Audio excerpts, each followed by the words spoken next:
তিনিচুকীয়া জিলাৰ বেটনী গাঁৱত ভোট বৰ্জন ৰাইজৰ পূৰ্বে ডিগবৈ বিধানসভা সমষ্টিৰ 20 নম্বৰ বৰহাবজান গাঁও পঞ্চায়তৰ অন্তৰ্গত 2 নম্বৰ বেটনী ৱাৰ্ডৰ অন্তৰ্ভুক্ত আছিল অঞ্চলটো।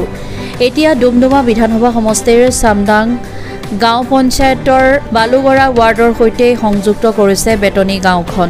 গতিকে পুনৰ বৰহাবজা গাঁও পঞ্চায়তলৈ ঘূৰাই অনাৰ দাবীৰে ভোট বৰ্জন ৰাইজৰ।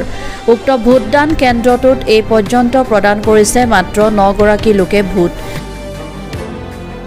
ডিগবৈৰ পৰা বিজয় সূত্ৰধৰৰ report, Asom north east news live.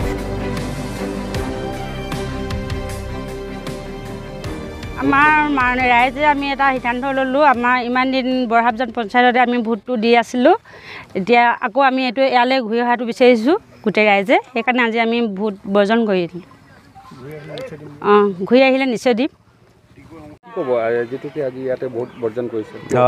আচলতে খুবেই এটা দুৰ্ভাগ্যজনক কথা যে আজিৰ দিনটোত আজি বেটনী গাঁওবাসীৰ ৰাইজে যিটো আমাৰ পঞ্চায়ত ইলেকশ্যন হৈ আছে, পঞ্চায়ত ইলেকশ্যনত ভোট বৰ্জন কৰিব লগা এটা ব্যৱস্থা কৰিব লগা হৈছে যে বিগত সময়ছোৱাত আমি 20 নং বৰহাবজান গাঁও পঞ্চায়তৰ অন্তৰ্গত 2 নং বেটনী ৱাৰ্ডৰ আমি একোজন নাগৰিক আছিলোঁ।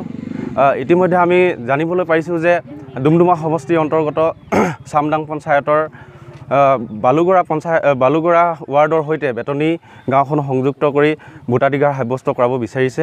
জিলা প্ৰশাসনক আমি অনুৰোধ জনাব বিচাৰোঁ, DC ছাৰক অনুৰোধ জনাব বিচাৰোঁ, মাননীয় মুখ্যমন্ত্ৰী ডাঙৰীয়াকো আমি অনুৰোধ জনাব বিচাৰিছোঁ, পুনৰ আমাৰ বেটনী গাঁওখনক 20 নং বৰহাবজান গাঁও পঞ্চায়তৰ অন্তৰ্গত বেটনী ৱাৰ্ডটো পুনৰ ঘূৰাই পোৱাৰ উদ্দেশ্যৰে আজি এই এটা বৰ্জনৰ দৰে এটা সিদ্ধান্ত ল'ব লগা হৈছে।